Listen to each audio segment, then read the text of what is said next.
Hello everyone, my name is Chandan Kumar Gupta. CK sir के नाम से जानते हैं लोग। फिजिक्स और मैथमेटिक्स पढ़ाता हूँ, बाकी बातें आपको पता है। चलिए शुरू करते हैं कहानी। हम लोग पढ़ रहे थे फंक्शन में हम डिस्कस कर रहे थे last class, I think domain और रेंज निकालना हमने सीखा था। ठीक है, अभी हम कुछ डिफरेंट फंक्शंस को इंट्रोड्यूस करते हैं। ठीक है, कुछ और बहुत सारे फंक्शंस हैं उनके बारे में पढ़ते हैं और वापस डोमेन रेंज के बारे में पढ़ेंगे। ठीक है ना, डोमेन रेंज खत्म नहीं होगा बच्चे मार्केट से, वो लास्ट तक चलता रहेगा अभी। तो चलिए हेडिंग लगाइए। सबसे पहले हम बात करते हैं आइडेंटिटी फंक्शन की। आइडेंटिटी फंक्शन क्या होता है बच्चों? इसका सिंबल देखो तो fx इक्वल टू एक्स और y इक्वल टू एक्स। बताया था fx को y भी लिखते हैं। अगर इसका ग्राफ देखो आप तो सारा कहानी आपको समझ में आ जाएगा। y इक्वल टू एक्स, हालांकि आपने क्लास 11 में पढ़ा भी होगा। एक स्ट्रेट लाइन होता है जो ओरिजिन से पास करता है और ये स्ट्रेट लाइन एक्स एक्सिस के पॉजिटिव डायरेक्शन के साथ 45 डिग्री का एंगल बनाता है ना। तभी तो इसका स्लोप 10 45 1 निकल के आता है। इसी को बच्चे आइडेंटिटी फंक्शन बोला जाता है। आइडेंटिटी इसलिए बोलते हैं इसको क्योंकि यहाँ पे जो x का वैल्यू होता है ना वही y का वैल्यू होता है। यानी कि इनपुट अगर 1 डालोगे, मान लो कि इनपुट 1 डाला तो उसके कॉरेस्पॉन्डिंग आउटपुट देखोगे तो वो भी 1 मिलेगा। तो ये 0.1, 1। सिमिलरली इनपुट अगर 2 डालोगे तो आउटपुट भी तुमको 2 मिलेगा। यानी कि जितना इनपुट उतना आउटपुट। ठीक है, ये इनपुट है, ये आउटपुट है। x का वैल्यू इनपुट, y का वैल्यू आउटपुट। तो इसमें जो इनपुट डालते हैं बच्चे वही आउटपुट मिलता है। अब बात आती है इसके डोमेन और रेंज की। अगर इसका डोमेन और रेंज तुम देखो, डोमेन मतलब x का वैल्यू, देखो x का कोई भी वैल्यू मिस नहीं हो रहा है ग्राफ देख के। इसका डोमेन हो गया बच्चों x बिलोंग्स टू r। और अगर इसका रेंज देखा जाए, रेंज, तो y में भी कोई भी वैल्यू मिस नहीं होगा, तो ऑब्वियस सी बात है y belongs to r। So this is identity function. ठीक है, पॉज करके नोट करते जाओ। इसके बाद नेक्स्ट लिखो कांस्टेंट फंक्शन। कांस्टेंट फंक्शन, इसके बारे में भी आपको पता है, मैं जस्ट बताते चल रहा हूं। कांस्टेंट फंक्शन, कांस्टेंट फंक्शन क्या होता है बच्चों? fx इक्वल टू k और y इक्वल टू k, जिसमें x हो ही ना, है ना। यानी कि x से इंडिपेंडेंट हो, x का कुछ भी वैल्यू रख दो, y का वैल्यू k ही मिले तुमको। समझ रहे हो बात? y equal to k। Constant function का ग्राफ कैसा होता है बच्चों? x एक्सिस के पैरेलल कोई लाइन। ठीक है ना, ये है y इक्वल टू k। इसका खास बात क्या है कि x का वैल्यू कुछ भी हो सकता है, कुछ भी, एनीथिंग, प्लस इंफिनिटी से माइनस इंफिनिटी तक। लेकिन y का वैल्यू बच्चे हमेशा k ही मिलेगा। ये पॉइंट है k। अगर इसका कोई कोऑर्डिनेट पूछे तो 0, k, y एक्सिस पे है ना, तो y का वैल्यू हमेशा k रहेगा। x का वैल्यू कुछ भी रखो, कुछ भी रखो, y का वैल्यू उस समय हमेशा k ही मिलेगा। कुछ भी रखो k ही मिलेगा। तो इसका डोमेन तो बच्चों r होता है, x बिलोंग्स टू r। लेकिन अगर इसके रेंज की बात करूं, रेंज, तो वो सिर्फ k होता है बच्चों, सिर्फ k। तो कर्ली ब्रैकेट के अंदर डाल दिया। ठीक है, तो इसका रेंज फिक्स है, कभी नहीं बदलेगा। पॉज करो, नोट करो। नेक्स्ट लिखो इक्वल फंक्शंस। दो फंक्शन को इक्वल कब बोलते हैं, है ना। नेक्स्ट इज, हेडिंग लगाओ, इक्वल फंक्शंस। इक्वल फंक्शंस, ठीक है। अब इसमें देखो टू फंक्शंस, मान लो कि fx and gx are set to be equal. पहले कंडीशन देख लेते हैं। Are set to be equal if, पहला कंडीशन है बच्चों, domain of f must be equal to domain of g। दोनों का डोमेन बराबर होना चाहिए। पहला कंडीशन तो यही, डोमेन ऑफ g। दूसरा कंडीशन बच्चे कोडोमेन के ऊपर, कोडोमेन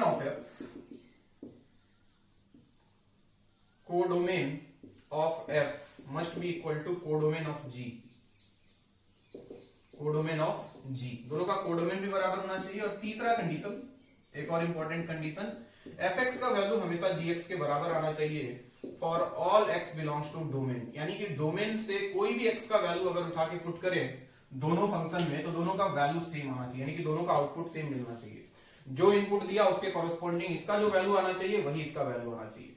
अगर ये तीन कंडीशन को कोई फंक्शन सेटिस्फाई कर रहा है तो हम उसको इक्वल फंक्शन बोलते हैं। ठीक है, फॉर एग्जाम्पल के लिए मान लो कि एक फंक्शन दिया है a to b, suppose fx equal to आपको दे दिया है, let us assume x square plus 2, और एक फंक्शन दिया है g from a to b, बोलना मत, a is domain, b is codomain, b is not range.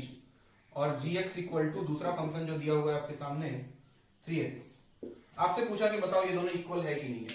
तो सबसे पहले देखो डोमेन और कोडोमेन तो बराबर है, a और b का वैल्यू दिया हुआ है। ए दिया हुआ है, ए में एलिमेंट्स है 1 2 और बी में एलिमेंट्स है 3 6, ठीक है, ये दिया हुआ है। तो सबसे पहला चीज जो हमें दिख रहा है कि इसका डोमेन और कोडोमेन दोनों का बराबर है, ए और बी। तो पहला दोनों पॉइंट तो सेटिस्फाइड है, ऑलरेडी सेटिस्फाइड है। तो तीसरा खाली चेक करना है हमको, यानी कि x का वैल्यू, डोमेन मतलब x का वैल्यू यानी कि a, x का वैल्यू है 1 और 2, x का वैल्यू 1 और 2 पुट करके देखो दोनों का आउटपुट सेम मिल रहा है कि नहीं मिल रहा है। जैसे इसमें डालो f ऑफ 1 का वैल्यू देखो, x के जगह 1 रखोगे तो 1 + 2 3 आएगा, और 2 रखोगे f ऑफ 2 का वैल्यू तो 2 स्क्वायर 4 + 2 6 आएगा। इसके पास आओ, g ऑफ 1 देखो, x के जगह 1 रखा तो 3 आएगा, और g ऑफ 2 देखो तो 2 रखोगे तो 3 × 2 6 आएगा। यानी कि इनपुट जो डाला तो दोनों पे वैल्यू सेम आ रहा है, f ऑफ 1 भी 3 आ रहा है, g ऑफ 1 भी 3 आ रहा है, f ऑफ 2 भी 6 आ रहा है, g ऑफ 2 भी 6 आ रहा है। तो मैं बोल दूंगा कि यस fx = gx, यानी कि ये दोनों फंक्शन क्या है, आपस में इक्वल फंक्शंस है। नोट करें, पॉज करके वीडियो को। अगला कहानी और कुछ एग्जांपल्स दिखाता हूं मैं। कभी कभी कंफ्यूजन भी होता है लोगों को कि इक्वल है, ऐसा लगता है कि इक्वल है लेकिन फिर लगता है कि नहीं इक्वल नहीं है। तो तुम बेसिक्स पे जाओ बच्चों हमेशा, कि डोमेन बराबर, कोडोमेन बराबर और आउटपुट बराबर, ठीक है ना। जैसे किसी ने मान लो तुमको बेवकूफ बनाने के लिए बोल दिया, बेवकूफ बनाने के लिए सवाल ले लो, फंक्शन है fx = log of x², और एक फंक्शन दिया gx = 2 log x, बोला कि बताओ ये दोनों फंक्शन बराबर है या नहीं। तो ऐसा लग रहा है कि हाँ log x² तो सर 2 log x होता है, ये तो दोनों बराबर है। तो गलती से भावनाओं में बह के ऐसा ना लिख दें, fx = gx, कहानी खत्म हो जाएगा। तुम चेक करो सबसे पहले दोनों का डोमेन, इसका डोमेन दिमाग लगाओ, डोमेन निकालना बता रखा है मैंने। log के अंदर जो भी हो that must be greater than 0, x² greater than 0, x² greater than 0 तो x का वैल्यू क्या बच्चों, अरे x² तो हमेशा पॉजिटिव होता ही है, 0 से बड़ा कुछ भी रख दो वैल्यू, 0 छोड़ के, 0 रखोगे तो बस सेटिस्फाई नहीं करेगा, 0 ग्रेटर देन 0, बाकी कुछ भी रखो x² इज ऑलवेज पॉजिटिव। तो यहां से x का वैल्यू आएगा बच्चों r - 0, ये फंक्शन का डोमेन। इस फंक्शन का डोमेन देखो जरा, इस फंक्शन का डोमेन 2 log x, log के अंदर जो भी है that must be greater than 0, ये इसका डोमेन। देखो जरा दोनों डोमेन सेम है क्या, ना, डोमेन ही बराबर नहीं है ना। तो fx ≠ gx, ये दोनों फंक्शन बराबर नहीं है। और एक बहुत बढ़िया एग्जांपल दे सकता हूं मैं तुमको, fx = मान लो आ गया तुम्हारे पास x/x,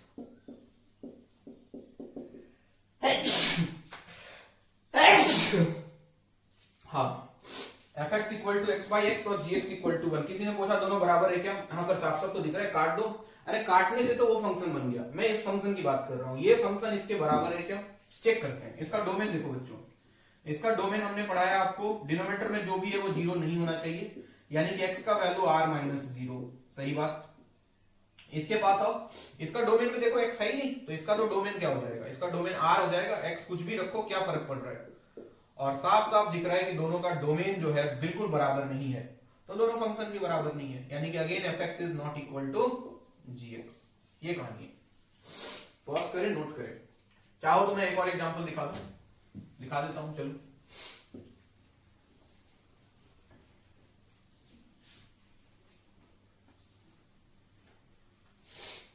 देखो एक और एग्जांपल से फील कर सकते हो, जैसे एक फंक्शन दे दिया fx = मान लो sin² x + cos² x, और एक फंक्शन दे दिया gx = 1, बोला कि अब बताओ दोनों बराबर है कि नहीं। हमें पता है कि इसका वैल्यू 1 आएगा, तो देखो यहाँ पे डोमेन चेक करो जरा, इसका डोमेन अगर देखो तो x belongs to r, sine का भी डोमेन r होता है, कॉस का भी डोमेन r होता है, तो r ही होगा डोमेन। और इसका डोमेन देखो तो इसका भी r ही है, मजे वाली बात की डोमेन बराबर, ठीक है। कोडोमेन दिया नहीं है तो कोडोमेन r ही होगा, दोनों का कोडोमेन भी बराबर। तीसरा चीज आता है आउटपुट वैल्यू, तो जरा सोच के देखो, इसका तो आउटपुट हमेशा 1 है, कुछ भी रखो, इसमें भी x का वैल्यू कुछ भी रख दो, sin² θ + cos² θ हमको पता है 1 ही होता है, तो f ऑफ x का आउटपुट भी 1 आएगा और gx का आउटपुट भी हमेशा 1 आएगा, दोनों हमेशा बराबर आएगा। सो दोनों फंक्शन इस बार बराबर है, यानी कि fx = gx, ठीक है। बात पॉज करें और नोट करें, लिखते जाएं, समझते जाएं, सुनते जाएं, और नेक्स्ट हेडिंग लगाएं, बहुत इंपॉर्टेंट, बहुत बहुत बहुत important, greatest integer function.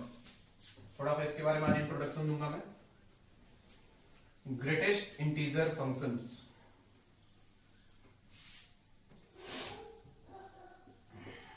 Greatest integer function.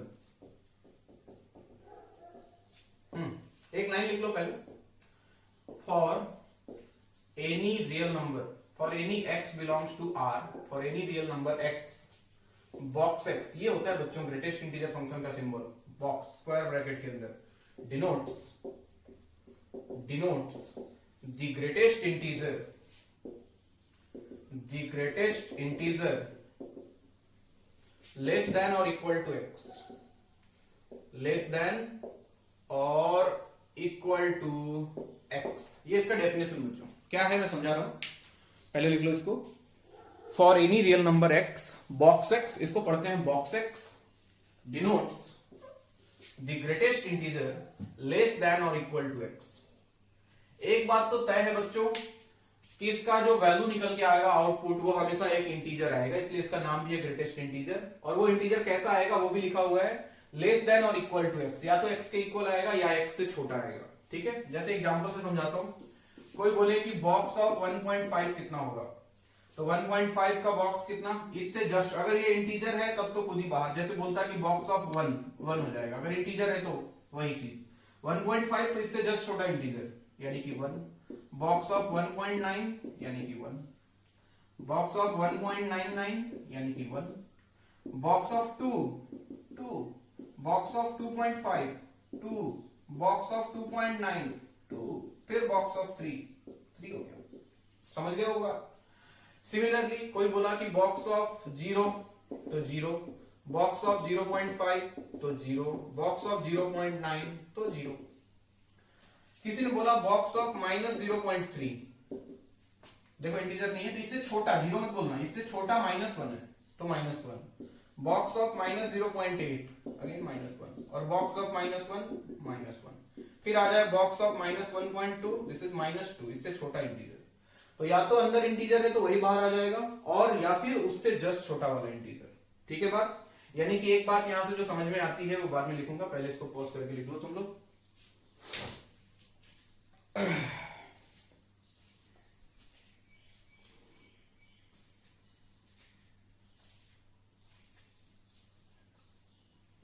हो गया, नेक्स्ट देखो एक बात जो समझ में आती है वो क्या समझ में आती है, लिख लेता हूं, मिटा ही देता हूं।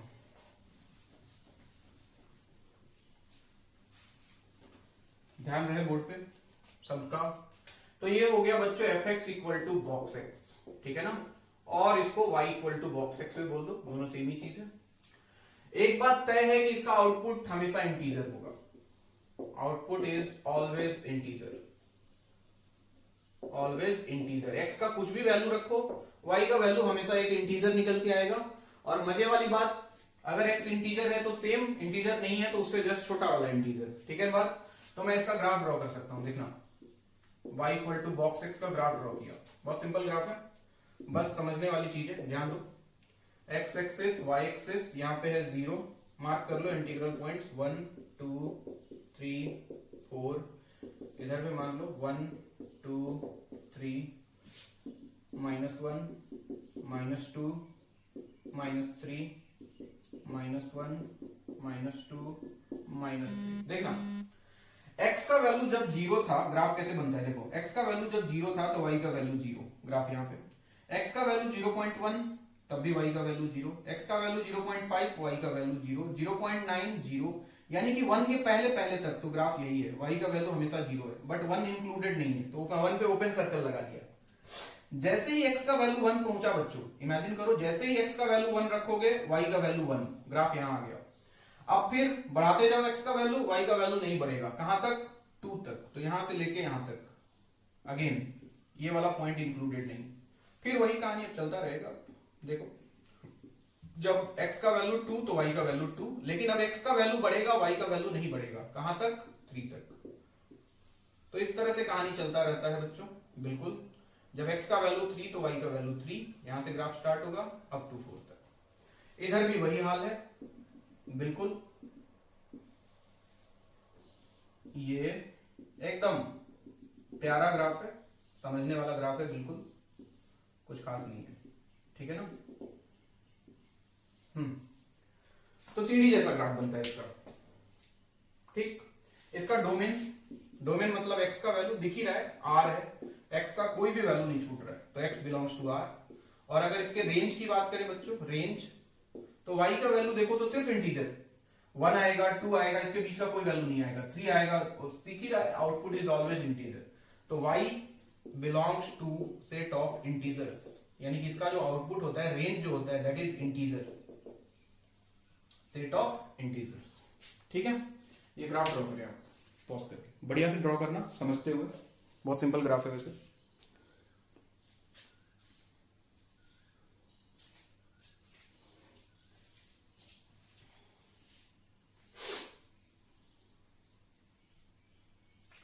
ठीक है, मैं बढ़ता हूं आगे। लिखो प्रॉपर्टीज ऑफ जीआईएफ,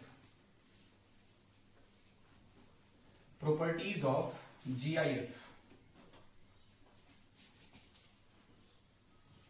ध्यान दो, प्रॉपर्टीज,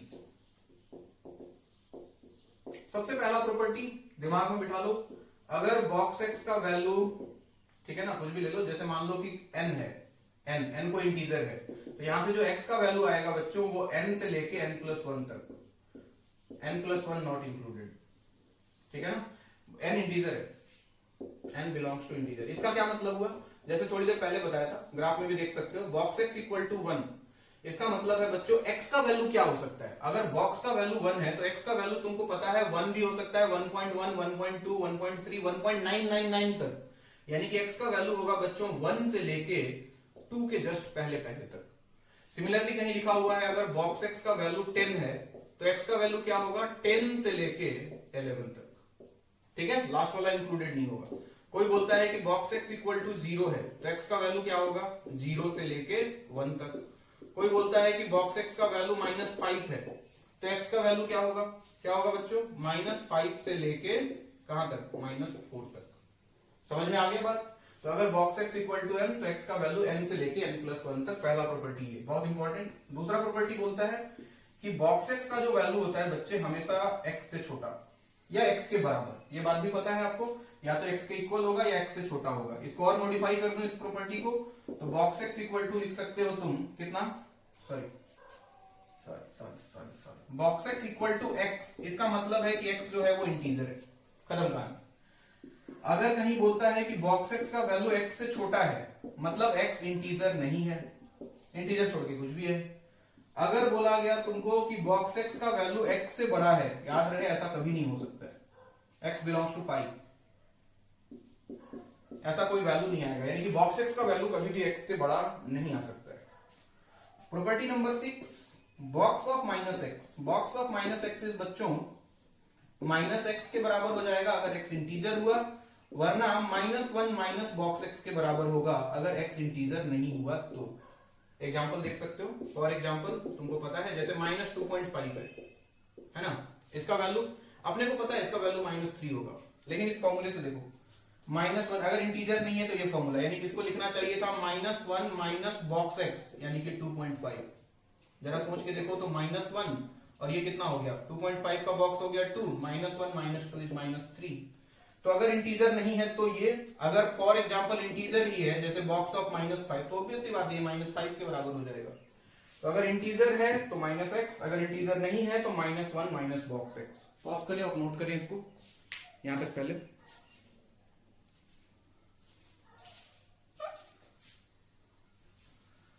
ठीक है बात यहां तक। इसके बाद 6 हुआ, याद रखना 6।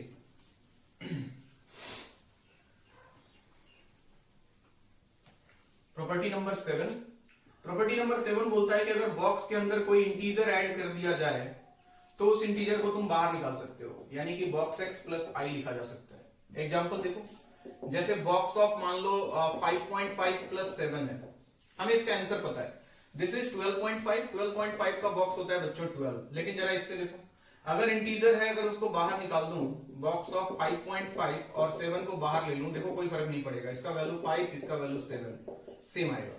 कहने का मतलब अगर बॉक्स के अंदर कभी भी इंटीजर है तो आप उस इंटीजर को बॉक्स से बाहर निकाल सकते हो, उस इंटीजर का बॉक्स के अंदर कोई काम नहीं है। प्रॉपर्टी नंबर 8 इंपॉर्टेंट, इसके ऊपर सवाल कराऊंगा, box x plus box of x plus 1/n plus box of x plus 2/n plus dot dot dot plus box of x plus n minus 1/n। इसका वैल्यू होता है बच्चों box of nx, box of nx। ध्यान देना, for example कहीं पे लिखा हुआ है बॉक्स ऑफ सपोज कितना ले लो, कुछ ले लो 1/3 plus box of 1/3 plus 1/4 plus box of 1/3 plus 2/4 plus box of 1/3 plus 3/4। देखना है इसका वैल्यू पूछा, ये x मान लो, ये बन गया x बच्चों, तो box x plus box of x plus 1/n, देखो 1/n, n का वैल्यू 4 हो गया, तो अगला आएगा 2/4, अगला आएगा 3/4, यानी कि नीचे वाले से एक कम तक जाना चाहिए, तो इसका वैल्यू होता है बॉक्स ऑफ nx। ठीक, n कौन है 4 और x कौन है 1/3, यानी कि box of 4 into 1/3 that means 4/3, और 4/3 का बॉक्स होगा 1 बच्चों, क्योंकि दिस इज 1 पॉइंट समथिंग। ठीक है बात, इस पे कैसे आया ये निकल के, ये बताऊंगा बाद में जब सवाल कराऊंगा इसके ऊपर। ठीक है, इंपॉर्टेंट है, आईआईटी में सवाल पूछा हुआ है। उसके बाद प्रॉपर्टी नंबर 9, नाइन्थ प्रॉपर्टी क्या बोलता है बच्चों, इनइक्वालिटी का प्रॉपर्टी है कि अगर बॉक्स एक्स का वैल्यू ग्रेटर इक्वल के है तो यहां से निकल के आता है बच्चों एक्स का वैल्यू ग्रेटर इक्वल के। दूसरा, अगर बॉक्स एक्स का वैल्यू ग्रेटर देन के है तो यहां से एक्स निकल के आएगा बच्चों ग्रेटर इक्वल के प्लस 1। तीसरा, अगर बॉक्स एक्स का वैल्यू लेस देन के है, लेस देन के, तो यहां से एक्स का वैल्यू आएगा बिल्कुल लेस देन के। और चौथा, अगर बॉक्स एक्स का वैल्यू लेस इक्वल के है तो यहां से एक्स का वैल्यू आएगा लेस देन के प्लस 1। ये इनइक्वालिटी का प्रॉपर्टी बहुत इंपॉर्टेंट, डोमेन निकालने में काम आएगा। पॉज करो और इसको नोट करो।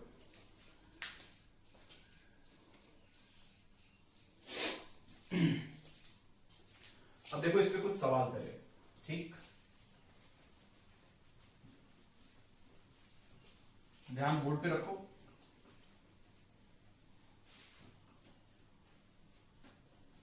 हाँ जी, जैसे फॉर एग्जांपल एक सवाल ले लो, एक फंक्शन दिया हुआ है f x equal to cos of box of pi square x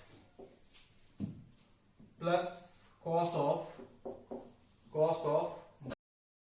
pi square into x, और आपसे पूछा है बच्चों एफ ऑफ पाई बाई 2 का वैल्यू क्या होगा, और फिर आपसे पूछा गया है कि एफ ऑफ पाई का वैल्यू क्या होगा।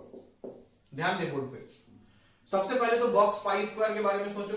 बॉक्स ऑफ पाई स्क्वायर का मतलब क्या होगा 3 स्क्वायर, यानी कि 9 पॉइंट समथिंग, ये 3 पॉइंट समथिंग होता है, तो 9 पॉइंट समथिंग का बॉक्स होगा बच्चों 9।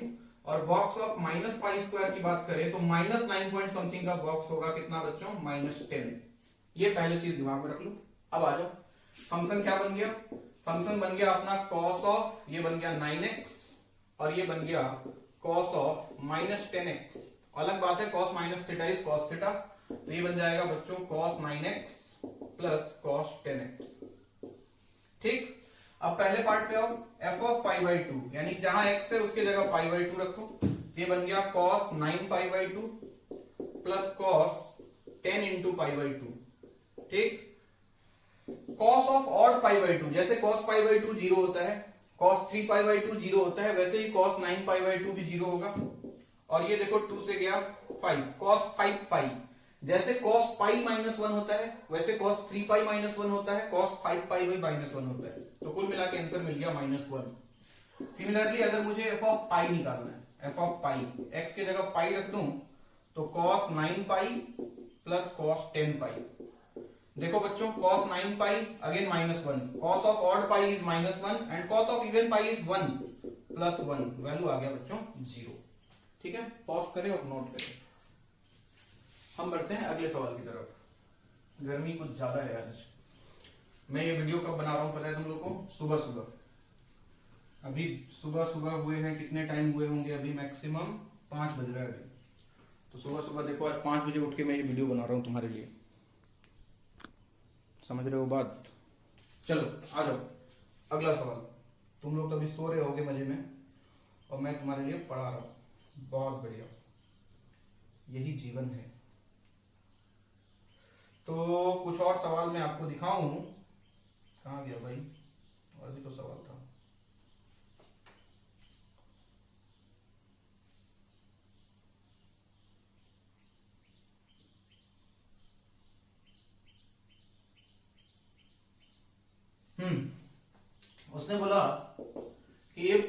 Box of x minus 5 is equal to 3, x का वैल्यू बताना है। ठीक है, हमने आपको पढ़ाया कि अगर box x equal to k हो बच्चों तो x का वैल्यू होता है k से लेके k प्लस 1 तक, है ना, इसी को यूज करते हैं। Box x equal to k, x के जगह x माइनस 5 है तो x माइनस 5 का वैल्यू 3 से लेके कहां तक, 3 प्लस 1 यानी कि 4 तक। 5 को इधर ले आओ, 5 को इधर ले आओ तो 3 प्लस 5 हो गया 8 से लेके x का वैल्यू 5 प्लस 4 9 तक। ये आपका आंसर है। ऐसे छोटे छोटे चिंदी चिंदी सवाल आपको दिख सकते हैं। और एक करा देता हूं मैं, बॉक्स ऑफ 2x माइनस 3 खुद से कर लेना इक्वल टू 7, तो x का वैल्यू क्या हो जाएगा बच्चों, मतलब 2x माइनस 3 का वैल्यू हो जाएगा 7 से लेके कहां तक, 8 तक। ये इधर आया 7 plus 3 10 less equal 2x less than 8 plus 3 11, 2 से डिवाइड कर दूं तो 5 से लेके x का वैल्यू 11/2 तक। ये इसका आंसर है। ठीक है, और सवाल देखो, हाँ क्वाड्रेटिक वाले सवाल देख लो। बॉक्स ऑफ x का whole square minus 3 box x plus 2, आपको बोला x बताओ क्या होगा। ठीक है, एक काम करते हैं, बॉक्स को देख के डरो मत, बॉक्स x को कुछ मान लो, चलो p मान लेता हूं, p बाद में पुट कर देंगे। तो ये इक्वेशन बन जाता बच्चों p square minus 3p plus 2 equal to 0। देखो इसका फैक्टर बनता p minus 2 into p minus 1 equal to 0। यहां से p का वैल्यू या तो 2 आता, यहां से और या फिर p का वैल्यू क्या आता, 1 आता। और p क्या है, बॉक्स x, तो बॉक्स x इक्वल टू 2 और box x equal to 1। Box x equal to 2 का मतलब बच्चों 2 से लेके x का वैल्यू 3 तक, और यहां से बॉक्स x इक्वल टू 1 मतलब 1 से लेके कहां तक, 2 तक। ठीक, और मतलब होता है बच्चों यूनियन, यानी कि दोनों को मिला देना है। ये बोल रहा है 1 से 2 और ये देखो बोल रहा है 2 से 3, तो डायरेक्टली मैं बोल सकता हूं x का वैल्यू 1 से लेके कहां तक, सीधा 3 तक। ये आपका आंसर। ठीक है, तो इस तरह से हम छोटे छोटे सवाल बॉक्स वाले सॉल्व कर सकते हैं। हालांकि ये सॉल्व नहीं करना, ये तो बच्चों वाली चीजें हैं, क्लास 11 12 की चीजें हैं। हम इसमें बताएंगे आईआईटी का सवाल कैसे बनता है, इसमें डोमेन निकाला जाएगा और रेंज निकाला जाएगा। ठीक है, तो इसको कंटिन्यू करेंगे हम लोग नेक्स्ट लेक्चर में, तब तक आप लोग इतना पढ़ाई करो। ठीक है, मैं चलता हूं सोने, मुझे भी नींद आ रहा है। Thank you so much.